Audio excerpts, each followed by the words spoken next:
మన తండ్రి కుమార పరిశుద్ధాత్మ దేవునికి వందనాలు స్తోత్రాలు చెల్లించుకుంటూ దేవుడు మనకు ఒక వాగ్దానం ఇస్తున్నాడు. ఈవేళ నా శాంతినే మీకు అనుగ్రహించుచున్నాను. దేవునికి వందనాలు చెల్లించుకోవాలి. ఆయన శాంతి మనకు అనుగ్రహిస్తానని వాగ్దానం చేస్తున్నారు.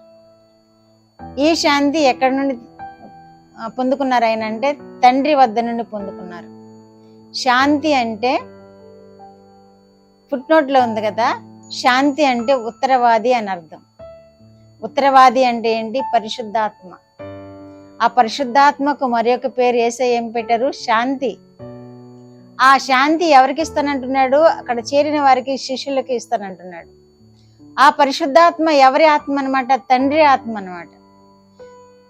నా పరిశుద్ధాత్మను దుఃఖపరుచుచున్నారని యెషయా గ్రంథంలో ఒక చోట దేవుడు అంటాడు. పరిశుద్ధాత్మ ఎవరిది అంటే దేవుని ఆత్మ. మన తండ్రి అయిన యెహోవా దేవుని ఆత్మ. అది ఎవరికి ఇచ్చాడు? దేవుడు యేసుక్రీస్తు ప్రభు వారికి ఆ ఆత్మని ఇచ్చి భూలోకానికి పంపించారు. యేసుక్రీస్తు ప్రభు వారు మరలా తిరిగి వెళ్ళబోతూ ఈ మాటలు తెలియచేస్తున్నారు. నా శాంతినే మీకు అనుగ్రహించుచున్నాను, లోకం ఇచ్చినట్లు కాదు. మీ హృదయములను కలవరపడనీయకుడి.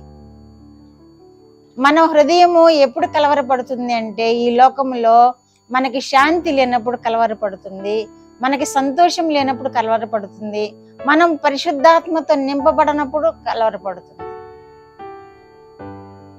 శాంతి అనేది దేవుడిచ్చే శాంతిలో ఎంత మర్మం ఉంది అంటే కేవలం సంతుష్టి సహితమైనదే కాదు శాంతి అంటే, మనల్ని సంతోషపరిచేదే కాదు శాంతి అంటే, వివాదరహితమైనదే కాదు. అంటే మనము శాంతి లేకుండా ఎప్పుడు గొడవలతోటి సమాధానం లేని స్థితిలో ఉంటాం కదా.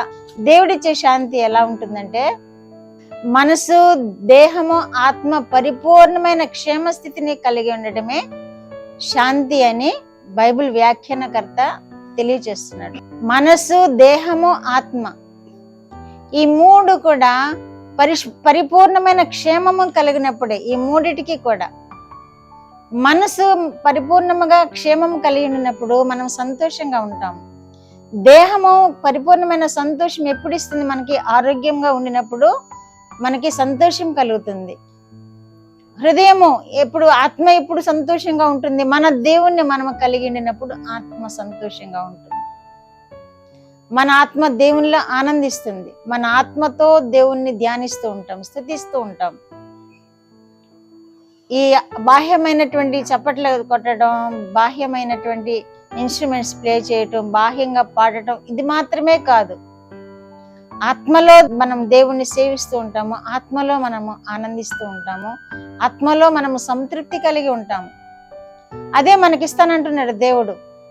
నా శాంతినే మీకు అనుగ్రహిస్తున్నాను అంటున్నాడు దేవుడు.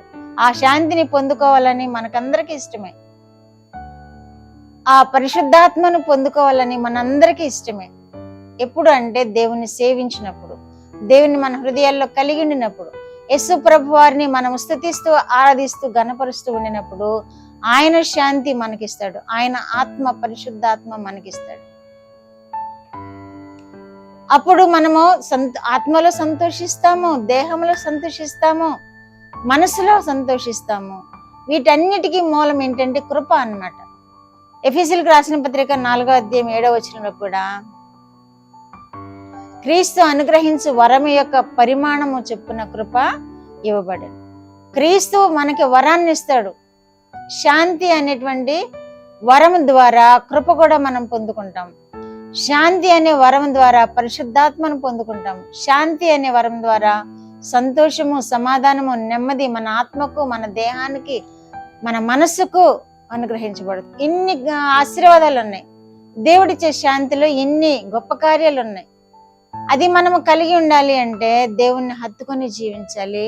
ఆయన మాటలను మన హృదయంలో ఉంచుకోవాలి. మీ హృదయంలో కలవరపడనీయకుడి అని తెలియజేస్తున్నాడు దేవుడు. మనం ఏ విషయంలోనూ కలవరపడకూడదు. ఈ లోకంలో జీవించేటప్పుడు ఒక్కొక్కసారి అశాంతి ఎదురవుతూ ఉంటుంది, ఒక్కొక్కసారి మనసుకు వేదన ఎదురవుతుంది, ఒక్కొక్కసారి శరీరానికి బలహీనత వల్ల శరీరం బాధించబడుతూ ఉంటుంది. కానీ దేవుడు ఏమంటున్నాడు? ఆయన కృప మనకు అనుగ్రహిస్తానంటున్నాడు, ఆయన శాంతి మనకు అనుగ్రహిస్తానంటున్నాడు. అప్పుడు మన దేహము, ఆత్మ, మనస్సు ఇవన్నీ దేవుని యొక్క కృపతో నింపబడి సంతోషము, సమాధానము, నెమ్మది మనం పొందుకుంటాం. ఆ శాంతిలో ఇన్ని ఆశీర్వాదాలు ఉన్నాయి కనుక ఆ శాంతిని మనం పొందుకోవాలి. మన దేవుని మనం హత్తుకోవాలి. మన దేవుని యొక్క రక్షణ కార్యము మనలో నిరంతరము జరుగుతూ ఉండినప్పుడు మన హృదయంలో నిరంతరము శాంతి నిలుపుదల చేయబడి ఉంటుంది. నిరంతరము మనము శాంతితోనే జీవించగలుగుతాము. అట్టి కృప వినిచిన బిడ్డలందరూ పొందుకుందరు గాక. ప్రార్థన. మా దేవా, మా ప్రియ పరలోక ప్రభువా, మీ పరిశుద్ధ పాదములకు వందనాలు. మీ శాంతిని మాకు అనుగ్రహిస్తానని వాగ్దానం చేసిన దేవా, చూస్తున్న బిడ్డలందరినీ కూడా మీ శాంతితో నింపండి, సమృద్ధితో నింపండి. మనసుకు, దేహముకు, ఆత్మకు సమృద్ధి అయిన ఆశీర్వాదము, శాంతి, కృప అనుగ్రహించండి. వారి కుటుంబాల్లో మీరు సమృద్ధితో నింపండి, ఆశీర్వాదాలు దయచేయండి. బిడ్డలను సమృద్ధితో ఆశీర్వదించండి. మీరే మహిమ పొందమని యేసుక్రీస్తు వారి పేరిట ఈ మనవులు మీ పాదముల యొద్ద వేడుకుంటున్నాను పరమ తండ్రి. ఆమేన్.